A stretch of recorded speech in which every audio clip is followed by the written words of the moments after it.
वंदे मातरम, जय भारत। भाई राजीव दीक्षित अमर रहे।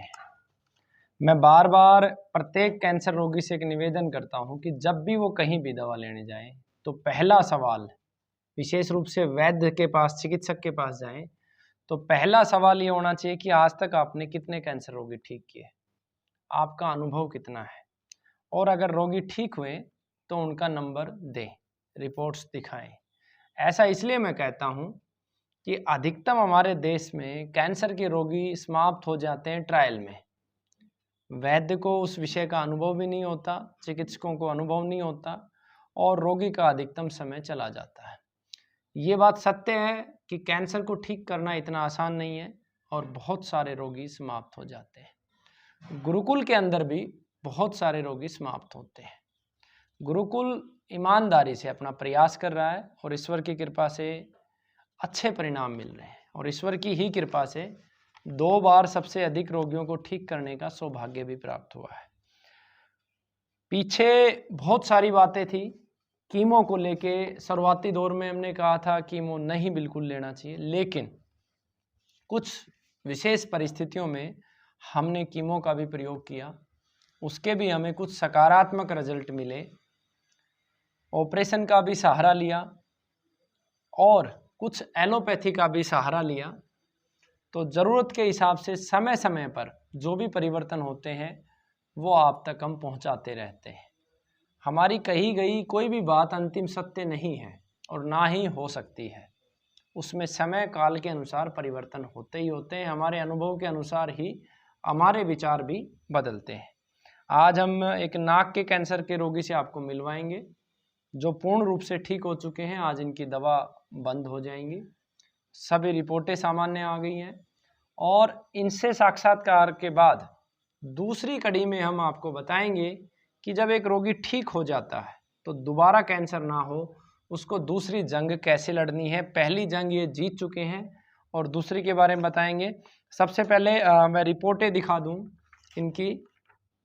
ये इनकी ब्लड की रिपोर्टें हैं। बिलो 5 रिजल्ट होना चाहिए और रिजल्ट इनका आपके सामने है।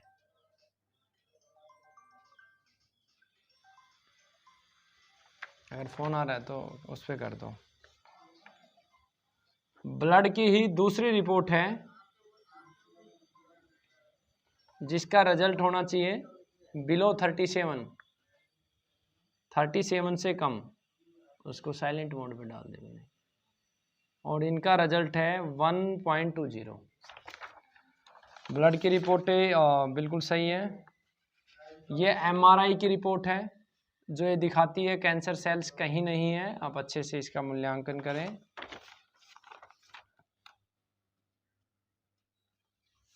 ये नाक और इस एरिया का पूरा रिजल्ट्स है, ये आप देख लीजिए। और रोगी आपके सामने है, कहाँ से है, पहले क्या स्थिति थी, अब क्या स्थिति है, सारी चीज़ें जानेंगे और दूसरे पड़ाव में आपसे चर्चा करवाएंगे कि अब आगे इनको क्या करना है। आपका शुभ नाम क्या है? लक्ष्मण सिंह राठौड़। कहाँ के रहने वाले? जयपुर। और एड्रेस क्या है जयपुर में आपका? Sada Vihar first, plot number 132, Sikar road, Armada, Jaipur. तो ये पूरा एड्रेस है इनका। पहले जब आप यहाँ आए थे क्या स्थिति थी? मेरे नाक में कैंसर बताया डॉक्टरों ने। मेरे सर में दर्द होता था, गर्दन में दर्द होता था, नींद नहीं आती थी।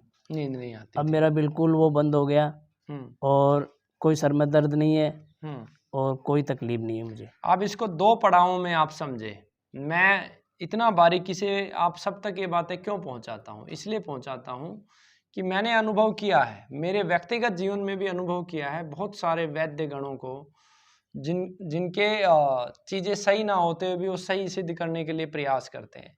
यूट्यूब के ऊपर इतना भारी झूठ है इस समय कैंसर के विषय में। किसी में 15 दिन में आराम आया, किसी में महीने में आया और उसे दिखा दिया जाता है। मैं ये नहीं कहता कि इम्प्रूवमेंट आए उसे प्रेजेंट ना करें, लेकिन ऐसे रोगियों से वो वैद्यगण आज तक नहीं मिलवाए जो बिल्कुल ठीक हुए, उनकी रिपोर्टें हाथ में होता क्या है कि भोला भाला जो रोगी है वो ठग जाता है। और यूट्यूब एक बहुत बड़ा गेम है। आपको जब तक इस फील्ड में हम नहीं घुसे थे हमें नहीं पता था, लेकिन 99.9% यूट्यूबर्स पैसा लेकर ही वीडियो बनाते हैं।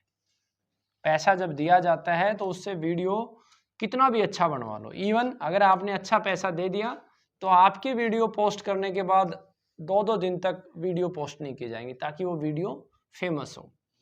और बहुत सारे, एक नंबर कक्ष में बहुत सारे ऐसे तरीके भी हैं जिससे वीडियो को आगे बढ़ाया जा सकता है, जैसे चुटकियों में कैंसर ठीक, 15 दिन में कैंसर ठीक, 20 दिन में कैंसर ठीक, 1 महीने में ठीक नहीं। कैंसर को ठीक होने के लिए बहुत लंबा समय चाहिए होता है। रिपोर्ट्स और शरीर के पैमाने पे 182 दिन से लेकर 200 दिन में ठीक हो जाता है, लेकिन हकीकत ये है कि कैंसर बार बार होता है। आपने हमारे शुरुआती वीडियोस में देखा होगा कि हम ये बोल रहे थे कि आयुर्वेद से कैंसर ठीक होने के बाद रिपीट नहीं होता है, एलोपैथी से ठीक होने के बाद रिपीट होता है। ये बात उस समय हमारे मुख से सत्य थी, क्योंकि हमें इतना ही ज्ञान था। लेकिन आज का जो अनुभव है वो ये कहता है आयुर्वेद से भी ठीक होने के बाद कैंसर रिपीट होता है। लेकिन रिपीट उन्हीं केसेस में होता है जो लापरवाही करते हैं। जो लोग निरंतर परहेज करते हैं और निरंतर एक कड़ी के साथ आगे बढ़ते हैं, उनको नहीं होता है। गुरुकुल में अभी तक 20,000 रोगियों की चिकित्सा हो चुकी है। 20,000 से ज़्यादा रोगियों की चिकित्सा के बाद मात्र 27 रोगी हैं जिनको कैंसर रिपीट हुआ, और उसमें 99.99% वो रोगी थे जिन्होंने परहेजों को तोड़ा। उसके बाद एक प्रोटोकॉल बनाया गया कि 5 साल तक रोगी को मॉनिटर किया जाएगा, उसकी फाइल बनाई जाएगी और उसको समय समय पर जागृत किया जाएगा। तो आप संकल्प लेते हैं कि 5 साल तक आप सारी बातें मानेंगे? जरूर मानेंगे साहब।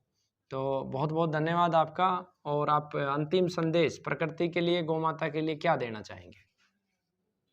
मतलब गाय के लिए और पेड़ पौधों के लिए क्या कहना चाहेंगे?